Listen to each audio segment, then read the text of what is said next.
Hello and welcome to your audiobook of Sunrise on the Reaping. I am so excited, I could cry. So this is the cover, £10. This book was exactly the same as the Waterstones edition, we won't speak about it, which was £20. This is the actual cover. This is just pink version. Oh, phenomenal. So, Sunrise on the Reaping by Suzanne Collins. For Richard Register. All propaganda is lies, even when one is telling the truth. I don't think this matters so long as one knows what one is doing and why. George Orwell. A truth that's told with bad intent beats all the lies that you can invent. William Blake. Nothing appears more surprising to those who consider human affairs with a philosophical eye than the easiness with which the many are governed by the few, and the implicit submission with which men resign their own sentiments and passions to those of their rulers. When we inquire by what means this wonder is effected, we shall find that, as force is always on the side of the governed, the governors have nothing to support them but opinion. It is therefore on opinion only that government is founded, and this maxim extends to the most despotic and most military governments, as well as the most free and the most popular. David Hume. That the sun will rise tomorrow is no less intelligible a proposition, and implies no more contradiction than the affirmation that it will rise. David Hume again. Suzanne's feeling sassy. Part 1. The Birthday. Happy birthday, Hamish. The upside of being born on Reaping Day is that you can sleep late on your birthday. It's pretty much downhill from there. A day off school hardly compensates for the terror of the name drawing. Even if you survive that, nobody feels like having cake after watching 2 kids being hauled off to the capital for slaughter. I roll over and pull the sheet over my head. Happy birthday. My 10-year-old brother Sid gives my shoulder a shake. You said be your rooster. You said you wanted to get to the woods at daylight. It's true. I'm hoping to finish my work before the ceremony, so I can devote the afternoon to the 2 things I love best. Wasting time and being with my girl, Lenore Dove. My ma makes indulging in either of these things a challenge, since she regularly announces that no job is too hard or dirty or tricky for me, and even the poorest people can scrape up a few pennies to dump their misery on somebody else. But given the dual occasions of the day, I think she'll allow for a bit of freedom as long as my work is done. It's the game makers who might ruin my plans. Hey Mitch, wow Sid, the sun is coming up. All right, I'm up too. I roll straight off the mattress onto the floor and pull a pair of shorts made from the government-issued flour sack. The words courtesy of the capital end up stamped across my butt. My ma wastes nothing. Widowed young when my pa died in a coal mine fire, she's raised Sid and me by taking in laundry and making every bit of anything count. The hardwood ashes in the fire pit are saved for lye soap. Eggshells get ground up to fertilise the garden. Someday these shorts will be torn into strips and woven into a rag. I finish dressing and Todd Sid back in his bed, where he burrows right down into the patchwork quilt. In the kitchen, I grab a piece of cornbread and upgrade for my birthday, instead of the gritty, dark stuff made from the capital flour. Out back, my ma's already stirring a steaming kettle of clothes with a stick. Her muscles straining as she flips a pair of miner's overalls.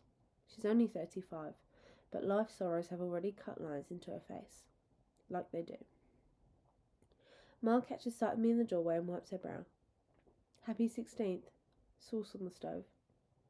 Thanks, Ma. I find a saucepan of stewed plums and scoop some on my bread before I head out. I found these in the woods the other day, but it's a nice surprise to have them all hot and sugared. Need you to fill the cistern today, Ma says as I pass. We've got cold running water, but it only comes out in a thin stream that would take an age to fill a bucket. There's a special barrel of pure rainwater she charges extra for because the clothes come out softer, but she uses our well water for most of the laundry. What with pumping and hauling, filling the cistern's a 2-hour job, even with Sid's help. Can't it wait until tomorrow, I ask. I'm running low and I've got a mountain of wash to do, she answers. This afternoon then, I say, hiding my frustration. If the reaping's done by 1, and assuming we're not part of this year's sacrifice, I can finish the water by 3, and still see Lenore Dove.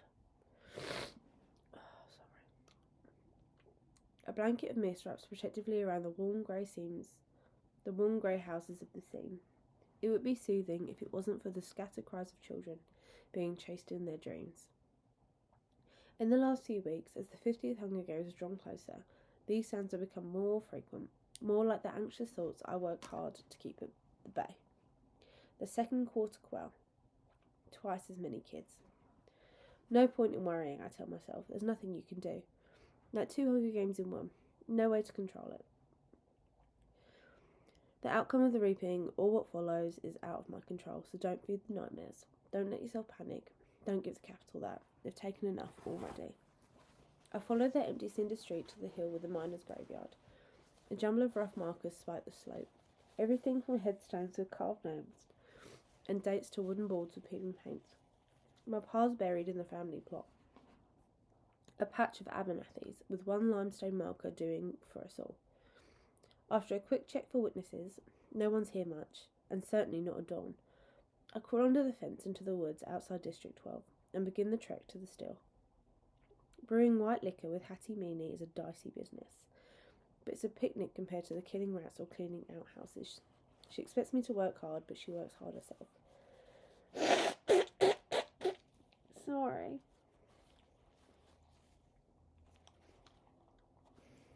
Even though she'll never see 60 again, she can do more than a person half her age. There's a lot of grunt work involved, collecting firework, hauling grain, taking in the full bottles and taking back the empties to be refilled. That's where I come in. I'm Hattie's mule. I stop at what we call the depot, a bare patch of ground concealed by the drooping bough of a willow tree, where Hattie drops off supplies. 2 25-pound sacks of cracked corn away, and I swing one over each shoulder.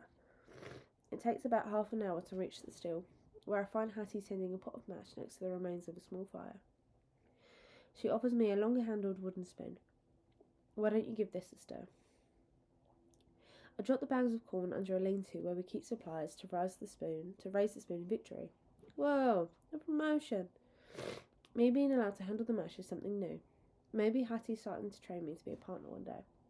2 of us brewing full-time would increase output, and there's always more demand than she can meet, even for the eye-watering stuff she makes with the capital grain. Particularly for that, since it's cheap enough for the miners to afford. The good stuff gets brought up by disorderly soldiers, peacekeepers that is, and the richer folk in town. But bootlegging's illegal 10 different ways, and all it would take is a new head peacekeeper, one who didn't like a stiff drink himself, to land us in the stocks, or worse. Mining's tough work, but they don't hang you for it. While Hattie packs pint bottles of white liquor into a basket lined with moss, I squat down and stir the mash off and on. When it's cooled some, I pour it into a deep bucket and she adds the yeast. I set the mash in a lean-to so it can ferment. She's not distilling today since she doesn't want to risk the smoke attracting attention if the mist burns off. Our local peacekeepers may turn a blind eye to Hattie's still and her stall in the Hob, an old warehouse that serves as our black market, but she's worried their capital counterparts in their low-flying, cloaked hovercraft will spot us from the air. No hauling in the bottles today either, so I'm tasked with chopping wood for the week. When the pile's replenished, I ask what else needs doing. She just shakes her head. Hattie's endeared herself to me by throwing in a tip sometimes, not with my wages, which she pays directly to my mother, but by sipping me a little something on the sly. A handful of cracked corn I can take to Lenore Dove for her geese. A packet of yeast I can barter with at the Hob. And today, a pint of white liquor for my own use. She gives me a broken tooth grin and says, "Happy birthday, Hamish. I figure if you're old enough to make it, you're old enough to drink it." I have to agree, and though I'm not drinking myself, I'm glad to get the bottle. I can easily sell it or trade it, or possibly pass it on to Lenore Dove's uncle, Clerk Carman, so that he might have a kinder opinion of me. You'd think the son of a washerwoman would be harmless enough, but we Abernethys were known rebels back in the day, and apparently still carry the scent of sedition, scary and seductive in equal parts.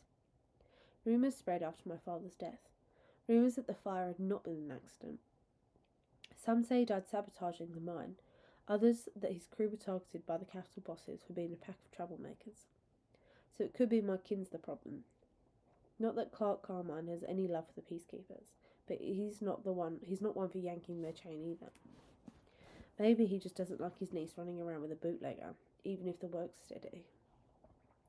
Well, whatever the reason, he barely gives me more than a terse nod, and he once told Lenore Dove that I was the kind that died young, which I don't think he meant as a recommendation. Hattie yelps as I impulsively give her a hug. Oh, enough of that. Are you still sparking that Covey girl? I'm sure trying, I say, laughing. Go bother her then. You have no more use to me today. She dumps a scoop of cracked corn into my hand and shoos me away. I pocket the corn and take off before she can change her mind about the best gift. Unexpected time with my girl. I know I should probably head home and get a jump on filling the cistern, but I can't resist the thought of a few stolen kisses. It's my birthday, and for once, the system can wait. The mist begins to thin as I run through the woods to the meadow. Most people comment on its beauty, but Lenore Dove calls it the friend of the condemned, because it can hide you from the peacekeepers. She tends to take a dark view of things, but maybe that's to be expected for someone named for a dead girl. Well, half the dead girl for Lenore in this old poem, and half for a shade of grey, which I found out the day that I met her. Lucy Gray mention. It was the fall after I turned 10, and for the first time I'd ever snuck under the fence that surrounds our district. I've been detected by both the law and the threat of wild predators, which are rare but real. My friend Burdock had finally worn me down, saying he did it all the time and there was nothing to it, and there are still apples if you could climb. And I could climb, and I loved apples. Plus, him being younger than me made me feel like a big scaredy cat if I didn't. Want to hear something? Burdock asked as we ventured deep into the woods. He tilted back his head and sang out in the remarkable voice of his. High and sweet like a grown-up woman's, but cleaner. Nothing warbly about it. Everything seemed to go still, and then the mockingjays began to pick it up. I knew they'd sing for the other birds, but I'd never heard them sing for a person before. Pretty impressive stuff. Until an apple dropped smack on Burdock's head, cutting him off. Who's squawking at my birds? A girl's voice demanded, and there she was, about 20 feet up, sprawled out on a branch. Like she lived there. Crooked pigtails, dirty bare feet, munching on an apple, a small cloth-bound book in her hand. Burdock cocked his head and laughed. Hey, cuz, you allowed out alone out here? 'Cause I'm not. Well, I didn't see you, she said. Me, you, either. Toss us some down, would you? In answer, she stood up on the branch and began to bounce up and down, showering us with apples. Hang on, I've got a sack with my bow. Burdock ran off. She scooted down the branches and swung to the ground.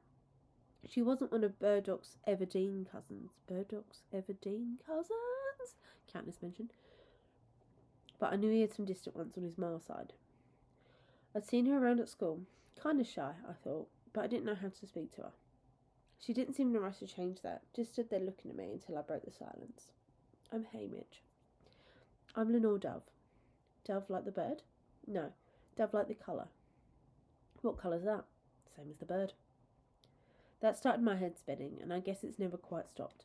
Soon after at school, she waved me over to a dog-eared dictionary and pointed. Dove colour. Warm grey with a slight purplish or pinkish tint. Her colour, her bird, her name. After that, I started to notice things about her.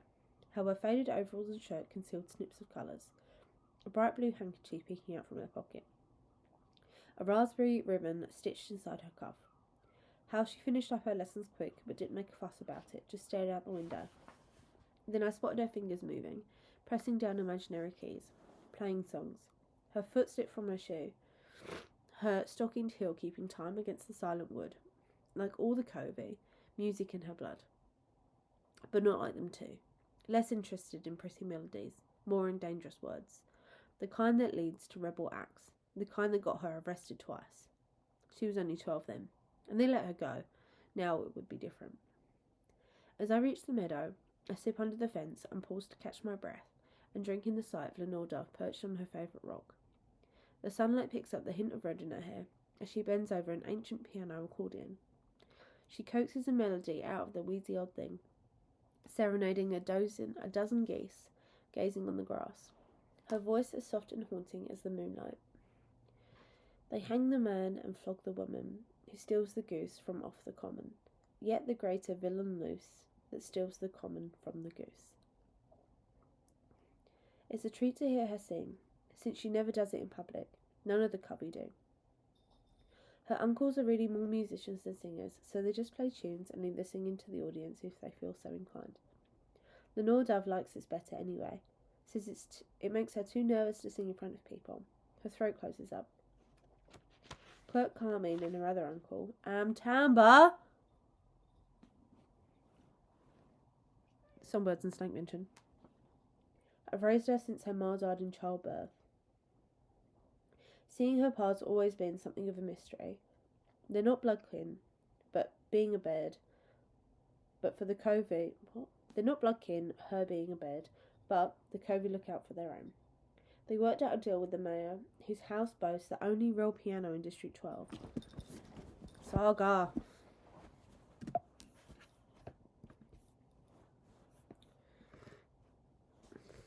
Thank you.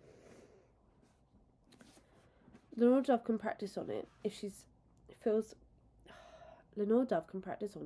plays during an occasional dinner or gathering. Her in a faded green dress, an ivory ribbon tying back her hair, lips tinted orange. When her family performs around District 12, I'll kill him. When her family perform around District 12 for money, she makes do with the instrument she's playing now, which she calls her tune box. The law demands that we atone when we take things we do not own, but leave the lords and ladies fine when they take things that are yours and mine. This is not a song her uncles let her play at the mayor's house, or even when she performs around District 12. That's the danger that some people might know the words and start a ruckus. Too rebellious. And I have to say, I agree with Clark Carmine and Tam Amber. Why go around asking for trouble? Plenty to be had without inviting it in. The poor and wretched don't escape if they conspire the law to break. This must be so, but they endure, those who conspire to make the law. I scan the meadow. It's secluded, but we all know there are eyes everywhere, and eyes generally come with a pair of ears. The law locks up the man or woman who steal the goose from off the common, and geese will steal a common lack till they go and steal it back. Lenore Dove explained to me once that the common was land anyone could use. Sometimes the peacekeepers chase her and the geese off the meadow for no reason. She says that it's just a teaspoon of trouble in the river of wrong. She worries me, and I'm an Abernathy.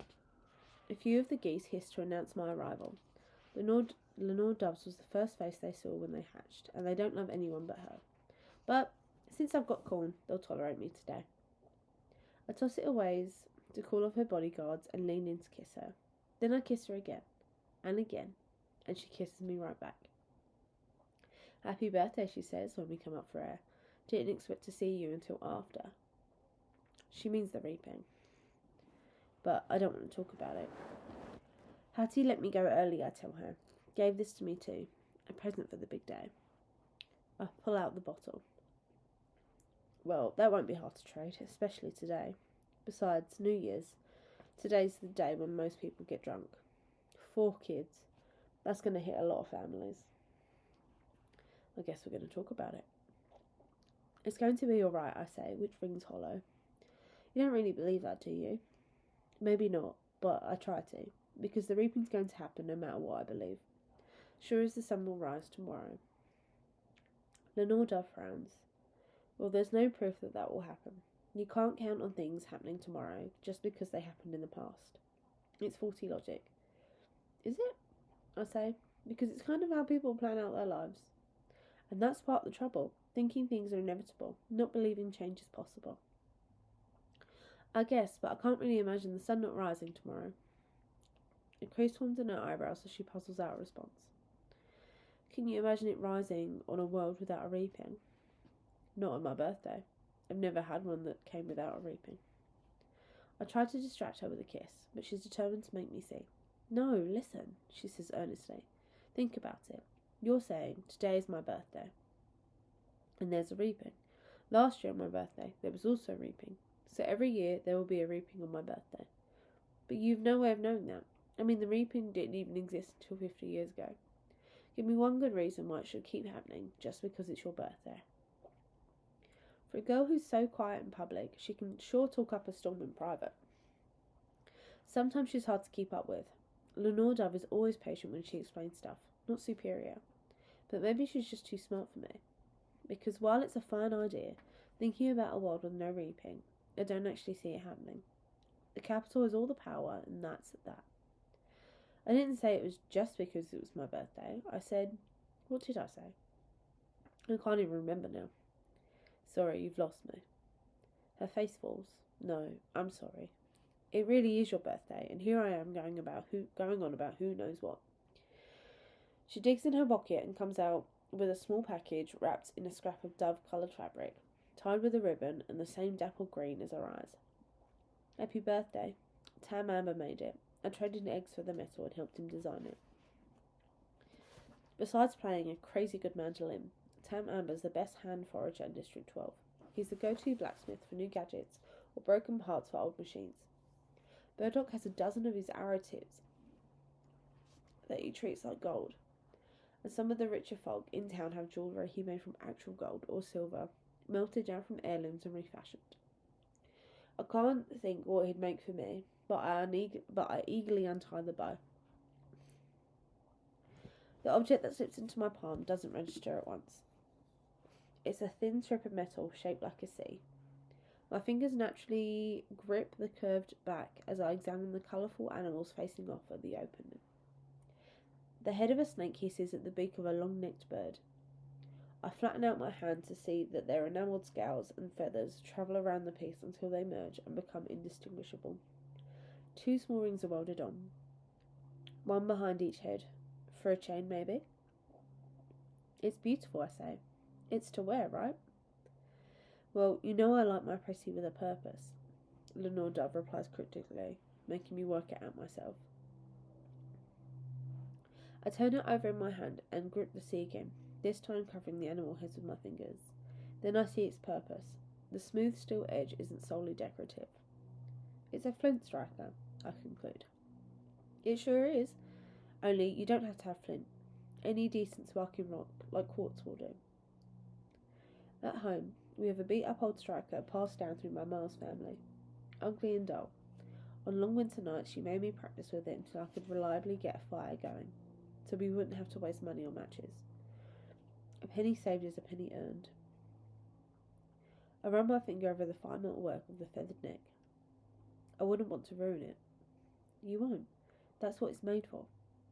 She touches the snake's head and then the bird's in turn. It takes a lot to break these two. They're survivors. I love it. I give her a long, soft kiss. And I love you like all fire. All fire is covey talk, but that expression is ours. Usually it makes her smile, but she's dead serious now. You too. We kiss until I taste salt. I don't have to ask why. Look, it's okay, I assure her. We're going to be fine. She nods, but the tears keep tickling. Lenore Dove, we're going to get through today, just like last year and the year before, and eventually move past it. But we won't really, she says bitterly. No one in 12 will. The capital makes sure the Hunger Games is burned into our brains. She taps the bottle, gives Hattie's in the right business, helping people to forget. Lenore Dove!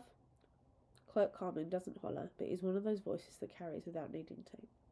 He stands at the edge of the meadow, fist shoved into his patched overalls.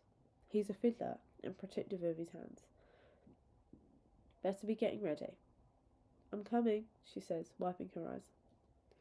Clerk Carmine doesn't comment on her state, just shoots me a look that says he holds me responsible, then turns on his heel. He never paid me much mind until Lenore Dove and I got serious. Since then, nothing I do seems right. I once told Lenore Dove I thought he just hated love. That's when she revealed that he'd been together with some 30 years with a fella in town who replaced his busted windows. They had to keep it quiet because loving differently can get you harassed by the peacekeepers. Fired from jobs, arrested even. Given his own challenges, you'd think Clerk Carmine would be a champion of our love. I'm certainly supportive of his, but I guess he thinks Lenore Dove could do better. She hates us to be at odds, so all I say is, I'm definitely growing on him. That gets her to laugh enough to break the mood. I can come by after. Got some chores, but I should be done about 3. We'll go to the woods, okay? We'll go to the woods. She confirms it with a kiss. Back home, I take the cold water bucket bath and pull on the pants my pa got married in, and the shirt my ma pieced together from handkerchiefs from the Capital store where the miners shop. You have to at least try to look dressed up for the reaping. Turn up in your raggedy clothes and the peacekeepers hit you or arrest your parents, because that's not how you show respect for the Capital war dead. Never mind that we had plenty of war dead of our own. Ma gives me a birthday present. A year's supply of flour sack underwear and a brand new pocket knife, with strict instructions that the latter is not to be used for mumblesy peg or any knife games. Sid presents me with a piece of flint rock, wrapped in a grubby bit of brown paper, saying, I found it in the gravel road by the peacekeeper's base. Lenore Dove said that you'd want it. I pull out my flint striker and try it out, making some beautiful sparks in the process. And though Ma isn't sold on Lenore Dove, given that she's a distraction, she likes the striker enough to thread a leather bootlace through the metal rings and tie it around my neck. It's an awful fine striker, says Sid, touching the bird wistfully. How about tonight I teach you to use it, I suggest. He lights up with the promise of doing grown-up stuff. Combined with the promise that I'm not going anywhere. Yeah? Yeah. I ruffle his mop of hair and his curls go every which way. Quit, Sid laughs and bats my hand away. Now I've got to comb it again. Sorry.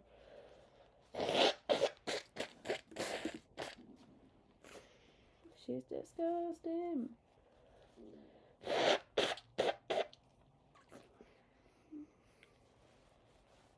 Do you still love it? Better get on it, I tell him. He runs off and I drop the striker down my collar. Not ready to share it with the world, not on reaping day. I've got a few minutes to spare, so I head into town to trade. The air's turned heavy and still, promising a storm. My stomach clenches at the sight of the square, plastered with posters and crawling with heavy-armed peacekeepers in their white uniforms. Lately the theme has been no peace, and the slogans bombard you from every side. No peace, no bread, no peace, no security, and of course, no peacekeepers, no peace, no capital, no peace. Hanging behind the temporary stage in front of the Justice Building is a huge banner of President Snow's face, with the words, Panem's #1 peacekeeper.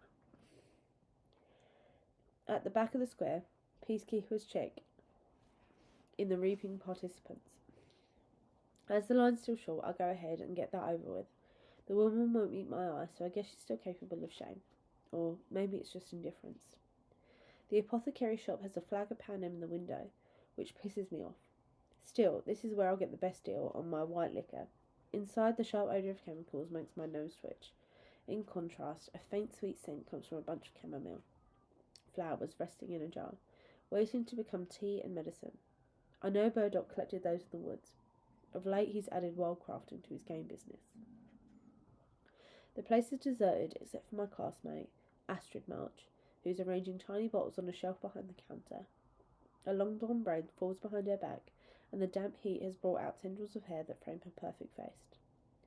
Astrid's the town's beauty and rich by District 12 standards. I used to hold that against her, but she showed up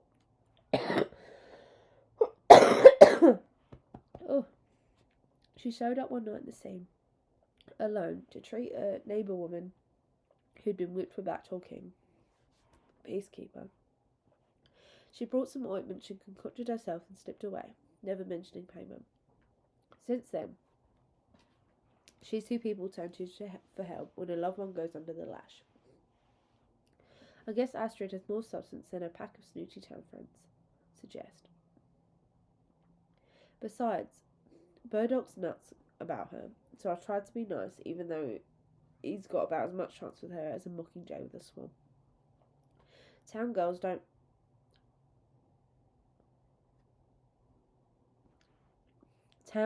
marry scene boys, not unless something goes haywire. We don't know Katniss's parents' names. We don't know them. So is Burdock her dad? And is Astrid March her mum? I think that we've just met Katniss's parents. Burdock and Astrid. Insane. Insane. Burdock though. I'm shook. Hey, you got any use for this? I placed the white liquor on the counter for cough syrup or some such. I'm sure I can find one. Astrid gives me a fair price and throws in a sprig of chamomile. For today. They say it's good luck. I slide the stem into the buttonhole. Who says? Burdock. She blushes a bit, and I wonder if I'm wrong about his chances. Maybe it was him. I can't recall.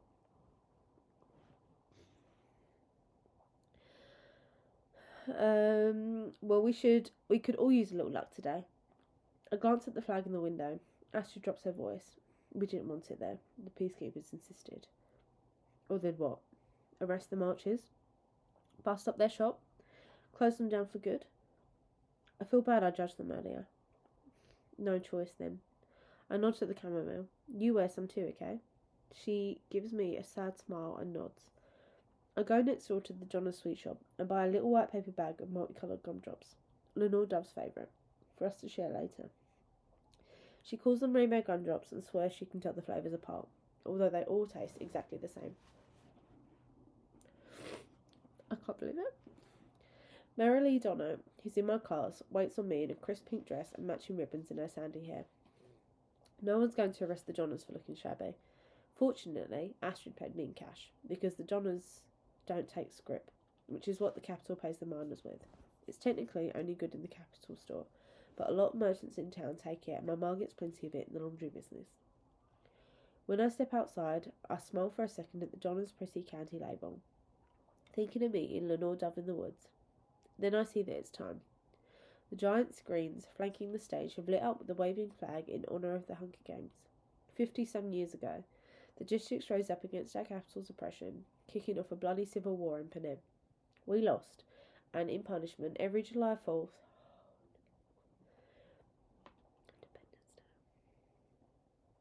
each of the districts routinely has to send two tributes, one girl and one boy between the ages of 12 and 18, to fight to death in the arena. The last kid standing gets crowned as the victor. The reaping is when they draw our names for the Hunger Games. 2 pens, one for the girls and one for the boys, have been clearly marked out with orange ropes. Traditionally, the 12-year-olds gather in front, and the kids get older until you reach the 18-year-olds in the back. Attendance for the entire population is mandatory, but I know my mother keeps it at home until the last possible minute, so I don't bother looking for them.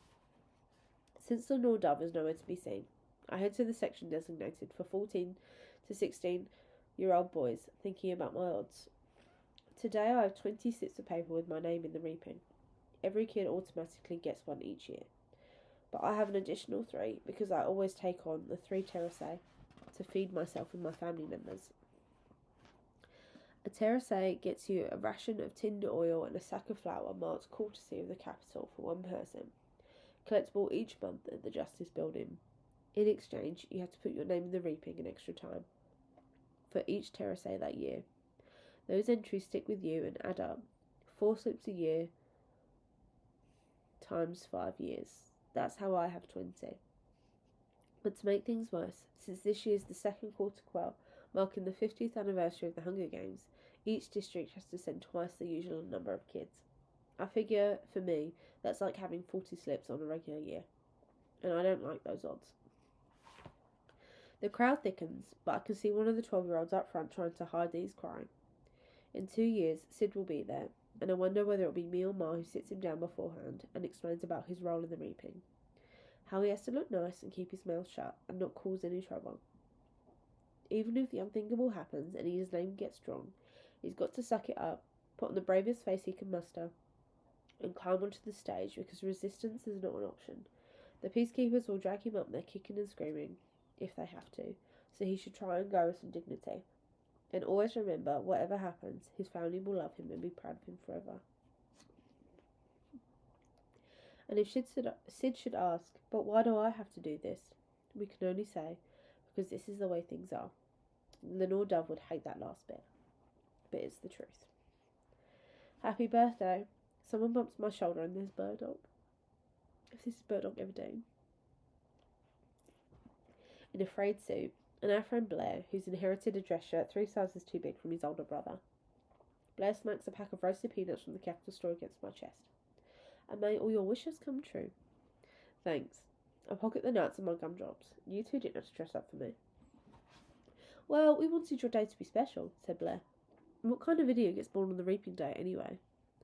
The kind that likes a challenge, says Burdock with appreciation. Just playing the hand I was dealt, and you know what they say. Unlucky at cards, but lucky in love. I arranged my chamomile. Hey, look at what your girlfriend gave me, Birdie. Our attention shifts to the girls' pen, where Astrid stands, talking with Merrily and her identical twin sister, Maisie, who's the most stuck-up girl in town. Her friends know about you, Everdeen. Ask Blair. Nothing to know, says Burdock with a grin. Well, not yet, anyway. The sound system cackles to life, sobering us up. And then I see Lenore Dove sidestep a peacekeeper and squeeze into the pen. She's looking fine in a ruffly apple-red dress she sometimes performs in. Her hair pulled up into the metal combs Tam Amber made her, fine and grim. A record of the anthem blares over the square, rattling my teeth. Gem of Panem, mighty city. We're supposed to sing along, but instead we mumble whatever. We keep our lips moving at the right time. The screens project images of the capital's power, armies of marching peacekeepers, airborne fleets of hovercrafts, tanks parading through the wide avenues of the capital, up to the presidential mansion. Everything is clean and expensive and deadly. When the anthem ends, Mayor Alistair takes the podium and reads the Treaty of Treason, which is basically the surrender terms for the war. Most of the people in District 12 weren't even alive then, but we're sure here to pay the price. The mayor tries for a neutral tone, but her voice leaks disapproval in a way that guarantees she'll be replaced soon. The decent mayors always are. Next, fresh from the capital, comes Drusilla Sickle, a plastic-faced woman who escorts her tributes to the Hunger Games each year. I've no idea how old Drusilla is, but she's been showing up in District 12 since the first quarter quell. Maybe she's around Hattie's age? It's hard to tell because she has a line of what looks like fancy thumbtacks encircling her face, pulling her skin back and pinning it in place. Last year, each one was decorated with a tiny buzzsaw blade. This year, the number 50 seems to be the theme. As for clothes, she clearly struggled to incorporate two fashion trends, military and sassy.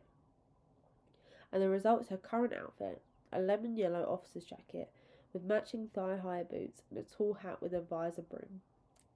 Feathers fan out from the top of the hat, making her look like a deranged daffodil. No one laughs, though, because here she's the face of evil. Two peacekeepers set giant glass balls holding the tribute entries on the other side of the podium. Ladies first, says Drusilla, dipping her hand into the ball, and on the right and extracting a single slip of paper. And the lucky girl is, she pauses for effect, twirling the name in her fingers, smirking before diving in the knife. Luella McCoy. I feel sick. Luella McCoy lives 3 houses down from me. A smarter, spunkier 13-year-old didn't exist. An angry murmur ripples through the crowd, and I can feel Blair and Burdock tensing up beside me, as Luella climbs up the steps to the stage, flipping her black ponytails over the shoulders and scowling hard as she tries to look tough. And this year, Lady's second as well. I already hate her.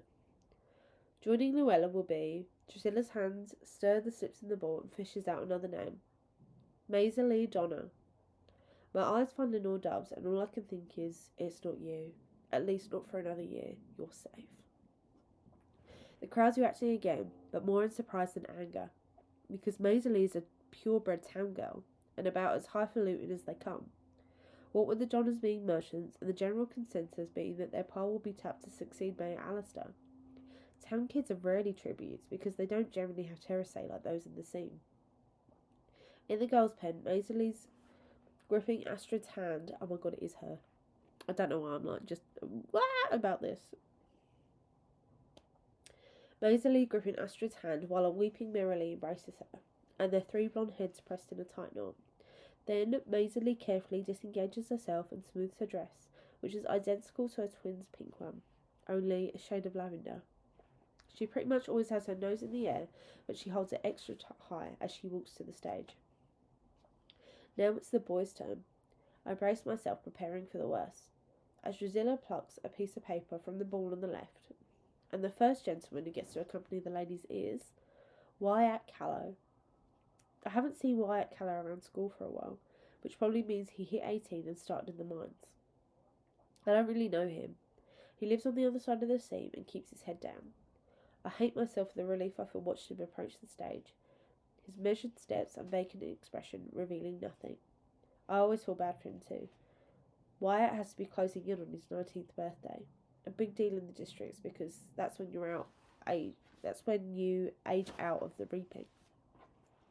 As Drusilla's hand dives back into the bowl, it seems too much to hope that both Lenore Dove and I will escape this terror, that in a few hours we will be far away from the square, locked in each other's arms in the cool shade of the woods. I suck in a breath, preparing for my death sentence. Drusilla appears at the final name, and boy number 2 is Woodbine Chance. An involuntary huff escapes my lip, echoed by several boys around me. Eleanor Dove looks over and tries to smile, but can't help shifting her attention to the latest victim. Woodbine's the youngest and handsomest of those crazy Chance boys. They all get so wild when they drink that Hattie won't sell them white liquor for fear it will bring them down to the peacekeepers, so they have to buy it from old Bascom Pie, who has no scruples and sells rock gut to anyone with enough coin. If the Abernathys give off a whiff of sedition, the Chances reek of it, and they've lost more family members to the rope than I can keep track of. Rumour has it Lenore Dove might be related to them on her pa's side. They seem awfully fond of her, even if it's not official. One way or another, there's a connection there that Clark Carmine discourages. I can see Woodbine. He's a few rows ahead of me, projected up on the screen. He makes as if to follow Wyatt, but then his grey eyes flash defiantly, and he whips around and sprints for an alley. His kinfolk shout encouragement, and bodies instinctively block the peacekeepers. That's when I'm thinking he might make it. All of those Chance kids run like greased lightning. A shot rings out of the Justice Building rooftop, and the back of Woodbine's head explodes.